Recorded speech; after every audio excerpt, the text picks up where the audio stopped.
रेखा गिरने वाली थी कि तभी रोहित ने उसे अपनी ओर खींच लिया। जब रोहित ने रेखा को देखा तो बस देखता ही रह गया। रोहित सब भूलकर रेखा में खो गया। आज रेखा की खूबसूरती कुछ ज़्यादा ही बढ़ गई थी। तभी रेखा ने कहा, मुझे छोड़िए। रेखा की यह बात सुनकर रोहित होश में आ गया और उसने रेखा को खुद से दूर कर लिया। तभी रोहित बोला, तुम मेरे कमरे में क्या कर रही हो? चोरी करने आई हो? रोहित की यह बात सुनकर रेखा बोली, चोरी करने के बारे में अभी तक मैंने सोचा नहीं है, लेकिन आपका प्लान बुरा नहीं है। ये कहते हुए रेखा वहाँ से जाने लगी। तभी रोहित ने कमरे का दरवाज़ा बंद कर दिया और रेखा के करीब आने लगा। रोहित को ऐसे अपने करीब बढ़ता देखकर रेखा ने कहा, आप ये क्या कर रहे हैं और दरवाज़ा क्यों बंद कर दिया? वैसे आपके दिमाग में क्या चल रहा है? कहीं आप मेरा फ़ायदा उठाने को तो नहीं सोच रहे हो? अगर ऐसा कुछ सोच रहे हो तो।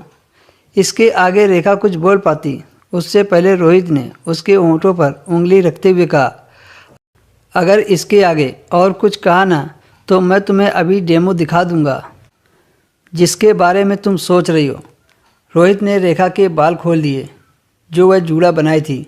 उसके अगले ही पल रेखा के बाल उसके कंधे से होते हुए कमर तक लहराने लगे। रोहित ने रेखा के कानों में कहा, मैं कहना तो नहीं चाहता हूँ, पर आज तुम बहुत ही सुंदर लग रही हो।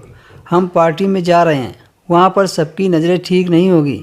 मैं नहीं चाहता कि किसी की नज़र तुम पर पड़े, इसलिए बाल खुले ही छोड़ना। इस बार तो मैं तुम्हें प्यार से समझा रहा हूँ। अगर बात नहीं मानी तो मैं तुम्हें कमरे में बंद करके चला जाऊँगा।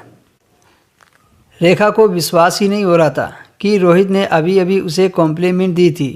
रोहित को इतना करीब देखकर रेखा का दिल जोरों से धड़कने लगा था। रोहित रेखा से दूर हुआ और कमरे के बाहर चला गया।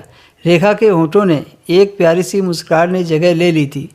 आज तो दोनों का दिल अनजाने में जोरों से धड़कने लगा था, लेकिन दोनों अपने इस फीलिंग से बेखबर थे। कुछ देर के बाद दोनों एक पार्टी में पहुंच गए। जैसे ही उसकी सहेली ने रेखा को देखा तो देखती ही रह गई। वाह रेखा, तुम आज कितनी सुंदर लग रही हो, किसी की नज़र ना लगे तुम्हें। अगर मैं लड़का होता तो पक्का मैं तुम्हें भगाकर ले जाता।